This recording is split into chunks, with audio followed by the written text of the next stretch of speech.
तो hello everyone, कैसे हैं आप सब। आई होप अपने लाइफ प्रोसेस का पार्ट 3 देख लिया होगा। मैं लेके आई हूँ लाइफ प्रोसेस का ही पार्ट 4 रेस्पिरेशन। चलिए स्टार्ट करते हैं।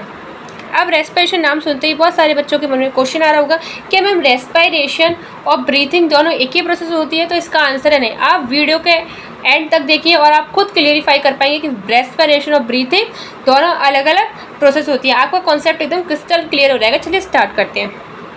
तो बेसिकली पहले हम समझते हैं रेस्पिरेशन क्या होती है।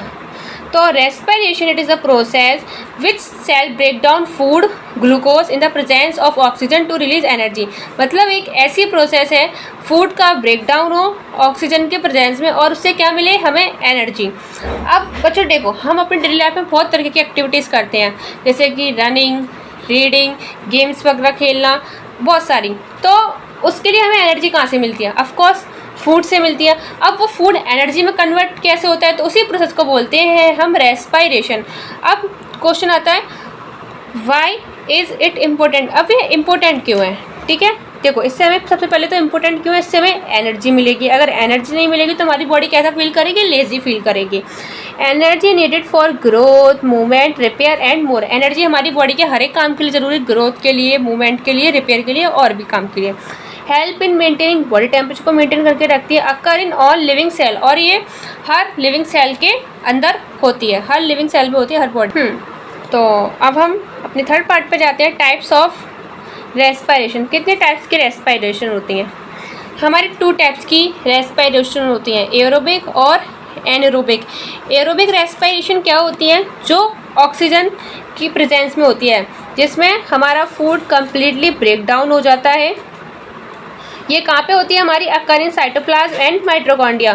अगर देखो उसमें ऑक्सीजन ज़्यादा है, कंप्लीटली ऑक्सीजन के प्रेजेंस में फूड ब्रेक डाउन हो रहा है, तो इसमें से हमारी एनर्जी भी कैसी होगी? हमको ज़्यादा मिलेगी। एनारोबिक रेस्पिरेशन क्या होती है? Incomplete break down of glucose occur in cytoplasm, only less energy required. अब एनारोबिक रेस्पिरेशन आप कहाँ देख सकते हैं? पहले ये देखिए, एनारोबिक रेस्पिरेशन हम तब देख सकते हैं जब भी हम कोई हैवी एक्सरसाइज या फिर रनिंग वगैरह करते हैं। उस टाइम पे हमारी मसल्स को प्रॉपर ऑक्सीजन नहीं मिल पाती, जिस कारण उसमें लैक्टिक एसिड जम जाता है और वो हम कहते हैं ना, इसमें से आवाज़ आ रही है, तो वो क्या होता है? हमारे क्रैम्प्स पड़ जाते हैं। तो इसी में हमको एनारोबिक रेस्पिरेशन दिखने को मिलते हैं। और एरोबिक रेस्पिरेशन सब में होती है, प्लांट्स पे, ह्यूमंस वगैरह में, सब में। ठीक है, क्लियर? अब डायग्राम देख लेते हैं। अब हम देखते हैं रेस्पिरेशन में हमारे कौन कौन से ऑर्गन्स इन्वॉल्व होते हैं। तो नेज़ल, वो नोज़ क्या लेगी? हमारी ईयर लेगी। फिर माउथ के बाद ट्रैकिया क्या होता है, जिसको हम बोलते हैं विंड पाइप। लंग्स में क्या प्रेजेंट होती है? हमारी एल्वोली, जहाँ पर ही हमारी मेन गैस एक्सचेंज होती है। अब आ जाता है डायफ्राम। डायफ्राम क्या होता है? देखो, diaphragm is a dome shaped muscles below the lungs, its movement help in breathing. जिसपे हमारे क्या होते हैं? जो लंग्स होते हैं, वो जो पूरा लंग्स का स्ट्रक्चर होता है वो उसी पे डिपेंड होता है। तो जब क्या करते हैं? डोम शेप्ड का होता है डायफ्राम, आप देख भी सकते हैं। Below the lungs its movement to help in breathing. मतलब डायफ्राम क्या करता है? मूवमेंट करता है। जब हमारी बॉडी में क्या हो, एयर आती है और बाहर जाती है, हेल्प इन मूवमेंट, ब्रीथिंग के टाइम पे, जो लंग्स को होल्ड करके रखता है। अब आ जाते हैं हम ब्रीथिंग मैकेनिज्म पे। अब पहले समझो ब्रीथिंग का मतलब क्या होता है। देखो, ब्रीथिंग का सिंपल मतलब होता है ऑक्सीजन को बॉडी के अंदर लेना और CO2 को बॉडी के बाहर निकालना, मतलब इनहेल एक्सेल। ब्रीथिंग का मतलब सिर्फ ये होता है। और ये हमारी कहाँ पे होती है? सिर्फ और सिर्फ हमारी लंग्स में होती है ब्रीथिंग। और रेस्पिरेशन हमारी बॉडी के हर एक सेल्स में होती है। इनहेलेशन का मतलब क्या होता है, समझते हैं। इनहेलेशन का मतलब होता है ब्रीथिंग इन, मतलब एयर कहाँ जा रही है? हमारी बॉडी के लंग्स के अंदर जा रही है। तो इस टाइम पर डायफ्राम क्या करेगा? कॉन्ट्रैक्ट करेगा, मूव्स डाउन करेगा, ribs move up and out होंगे। चेस्ट कैविटी कैसी होगी? वॉल्यूम इंक्रीज होगी। मतलब जब आप देख सकते हैं चेस्ट वॉल्यूम कैसी हो रही है? हमारी इंक्रीज हो रही है। इंक्रीज क्यों हो रही है? जिससे ज़्यादा से ज़्यादा ऑक्सीजन हमारे लंग्स में आए, एयर रशेस इन। अब आ जाते हैं एक्सहेलेशन। एक्सहेलेशन क्या होता है? एक्सहेलेशन का मतलब होता है ब्रीथिंग का बाहर निकलना, मतलब ऑक्सीजन, वो CO2 का बॉडी के बाहर निकलना। उसी को हम क्या बोलते हैं, एक्सलेशन। तो डायफ्राम रिलैक्स होता है उस टाइम पे, मूव अप होता है, रिप्स डाउन जाती हैं, ये डायफ्राम नीचे चला जाता है। चेस्ट कैविटी की वॉल्यूम कैसे हो जाती है, डिक्रीज, क्योंकि अब हमारी एयर क्या हो रही है, निकल रही है, बाहर निकल रही है, एयर मूव्स आउट। अब नेक्स्ट है हमारा एक्सचेंज ऑफ गैसेस। अब गैसेस का एक्सचेंज कहाँ होता है, हमारी बॉडी के अंदर, तो वो बेसिकली होता है हमारे एल्वोली में। एल्वोली कहाँ प्रेजेंट होती है, हमारे लंग्स में, जिसमें क्या होता है, CO2 तो बॉडी के बाहर चली जाती है और O2 ब्लड के थ्रू ब्लड कैपिलरी में बॉडी के हर एक सेल्स तक पहुँचती है। तो oxygen move from air to blood, air से कहाँ जा रही है, हमारी ब्लड में, और कार्बन डाइऑक्साइड कहाँ जाएगी, ब्लड टू एयर, हमारी बॉडी के आउट हो जाएगी। क्लियर। अब नेक्स्ट टॉपिक पे चलते हैं।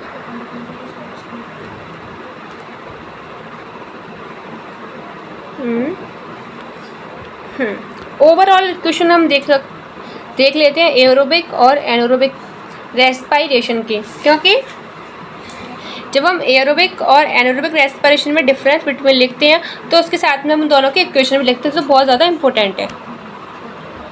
ठीक है,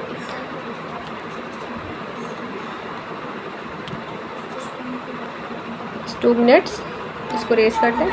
ठीक है, ओवरऑल इक्वेशन क्या, ओवरऑल इक्वेशन क्या है, glucose plus oxygen give to carbon dioxide, water and energy. Glucose का formula C6H12, 6 CO2 plus 6 H2O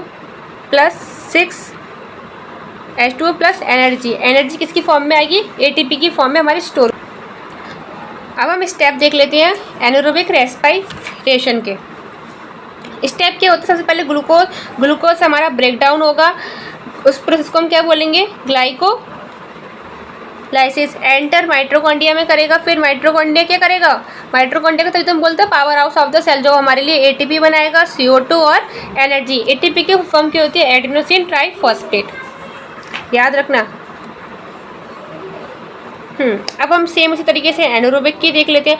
anaerobic में फ़र्क क्या होगा, हमारी जो बुक इसके प्रेजेंस में होगी, जिसमें हमारा कार्बन डाइऑक्साइड रिलीज होगी, तो glucose give to ethanol, carbon dioxide plus energy. इसमें हमारी फ़र्क बस इतना होता है क्योंकि इसमें हमारी लेस अमाउंट एनर्जी प्रोड्यूस होती है।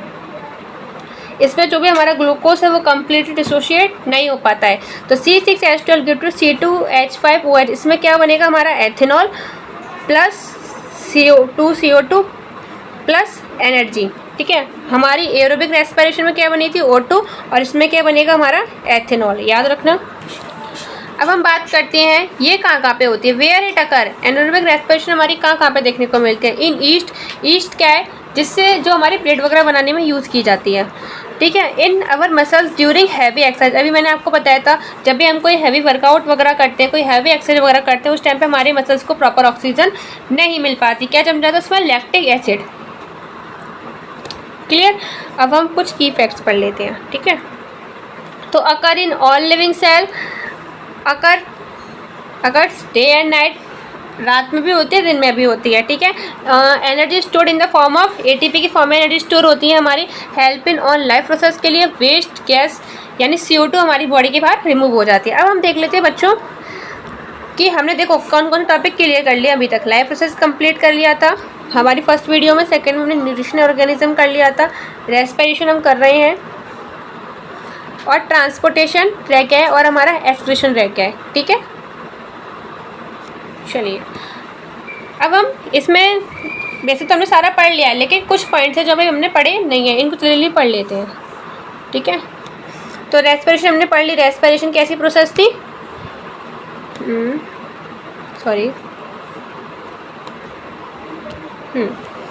रेस्पिरेशन हमारी कैसी प्रोसेस थी, कैसी, it is the process food break down in cell to release energy. Aerobic respiration oxygen की प्रेजेंस में होती है, एनारोबिक ऑक्सीजन की अब्सेंस में होती है। ये नहीं पढ़ा था हमने, process of respiration step by step समझेंगे। सबसे पहले क्या होती है, we take in air through nose. सबसे पहले हम एयर को क्या करेंगे, नोज के थ्रू टेक करेंगे, मतलब वो एयर को अपनी बॉडी के अंदर कहाँ से जाएगी, सबसे पहले हमारी नोज से। सेकंड स्टेप क्या है, oxygen is carried by blood, और जो ऑक्सीजन है वो किस में कैरी होकर जाएगी, ब्लड में, body of the cell. Oxygen हमारा कौन लेके जाएगा, RBC, यानी आरबीसी, और वो भी बॉडी के हर एक सेल्स तक पहुंचाएगा यानी ब्लड, ठीक है, ब्लड में ही तो होती है हमारी आरबीसी। अब थर्ड है हमारा exchange.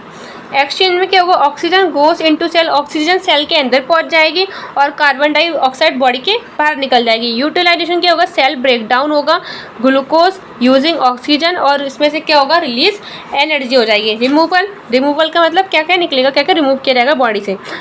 Carbon dioxide is carried back to lungs आएगी, फिर वो बॉडी से बाहर निकल जाएगी। क्लियर, हमने डायग्राम भी देख लिया था, डायग्राम नोट को जरूर बना लेना। नोज, माउथ, ट्रैकिया, लंग्स और हार्ट। सबको पता है नोज का वर्क क्या होता है, मैंने सब पढ़ा दिया। Nose, mouth, trachea, wind pipe जिससे एयर जाती है, लंग्स जिसमें एल्वोली हमारी प्रेजेंट होती हैं जो गैस को एक्सचेंज करती है। ये हमारा डायग्राम है, ठीक है, अभी हम पढ़ के आए हैं। तो oxygen move from air to blood, carbon dioxide move from blood to air. Clear, overall reaction भी हमने पढ़ ली थी। Importance of respiration, provide energy for all activities, help in growth, keep our body warm, removal of waste CO2।